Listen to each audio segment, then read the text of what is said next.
पीले दांत वाली बहू। रंजना कभी ब्रश नहीं करती थी।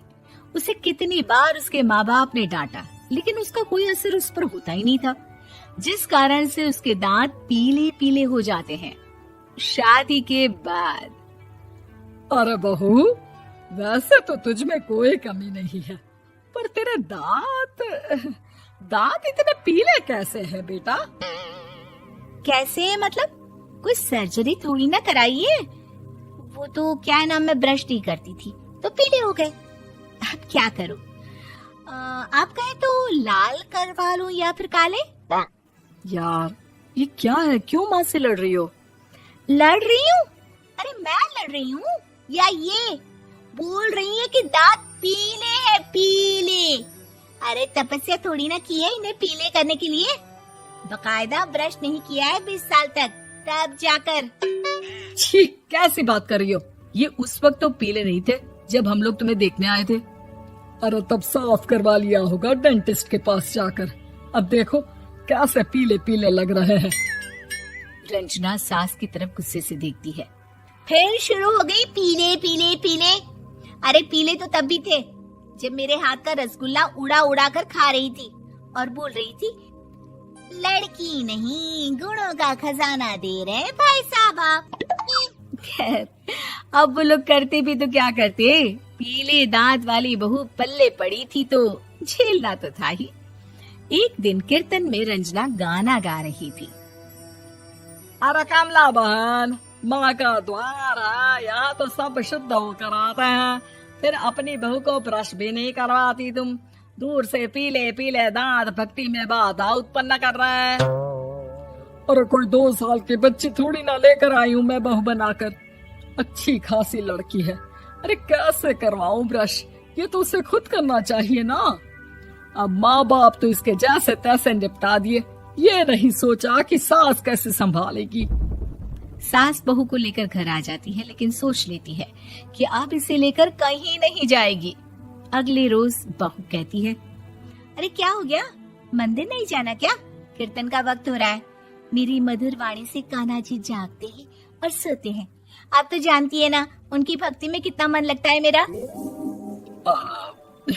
वो क्या है ना, तबीयत ठीक नहीं लग रही है मेरी, आराम करूंगी मैं। तबीयत ठीक नहीं लग रही? अभी तो मिथुन के गाने पर नाच रही थी आप, और अब बोल रही है कि तबीयत ठीक नहीं लग रही। अरे भक्ति में मन लगा लो सासू माँ, ऊपर जाना है, क्या मुंह दिखाओगी आप? हाँ? सास को बहू की बात पर गुस्सा आ जाता है। मैं क्या मुंह दिखाऊंगी, इसकी चिंता तो ना कर, समझी? अपने मुंह की चिंता कर, जो ये पीले पीले दांत लेकर हर जगह पहुंच जाती है। पता है लोग कितना मजाक बनाते हैं। ना जी ना, मैं नहीं जाना कहीं तेरे साथ। तो ये बात है। कोई ना, मत जाओ, मैं अपने कमरे में ही बैठकर भक्ति कर लूंगी। ऊपर वाला दांत थोड़ी ना देखता है, मन देखता है, भावना देखता है। और अरे बस बस, तू सब कुछ दिखा, बस ये सफेद चमकदार दांत ना दिखाना किसी को, है? जा यहाँ से। बहू को सास की बात का कोई फर्क नहीं पड़ता, वो तो जैसी थी वैसी ही रह जाती है। सुबह नहाकर किचन में खाना बनाना, फिर खाना खाना, कीर्तन भजन करना और सो जाना। एक दिन, माँ जी मैं सहेली के घर जा रही हूँ, शाम को लेट आऊंगी। हाँ हाँ तो जाना, मैंने कौन सा तेरी आरती करनी है घर पर बैठकर। रंजना सहेली के घर जाती है, जहाँ वो पार्टी में जाने की तैयारी कर रही होती है। अरे शिखा, कहाँ जाने की तैयारी कर रही है? मैं गलत वक्त पर आ गई क्या? अरे नहीं यार, उल्टा सही वक्त पर आई है। मैंने ये साड़ी और ज्वेलरी निकाली है यार, शाम को इनके ऑफिस की एक पार्टी में जाना है। बताना कैसा लग रहा है ये सब? नहीं यार, इस ड्रेस के साथ तो वो वाली ज्वेलरी अच्छी लगेगी। हाँ हाँ सही बोल रही है, मैंने ध्यान ही नहीं दिया। वैसे तो हमेशा से मस्त फैशन सेंस रखती है। तो बड़ा जाती होगी ना पति के साथ पार्टी में। रंजना कुछ नहीं बोलती, बस सोचती है कि यार काश ये बात सही हो जाती, पर मैं क्यों नहीं जाती पार्टी में? क्या इन लोगों की कोई पार्टी होती नहीं होगी? रंजना घर आती है और रात में पति से सवाल करती है, एक बात बताइए, आप मुझे किसी पार्टी में क्यों नहीं ले जाते? क्या आपकी यहाँ ऑफिस में पार्टी नहीं होती? पति बेचारा क्या कहता कि दांत पीले हैं तुम्हारे इसलिए। अरे कोई पार्टी होती नहीं हम लोगों के ऑफिस में, तो कहाँ से लेकर जाऊं?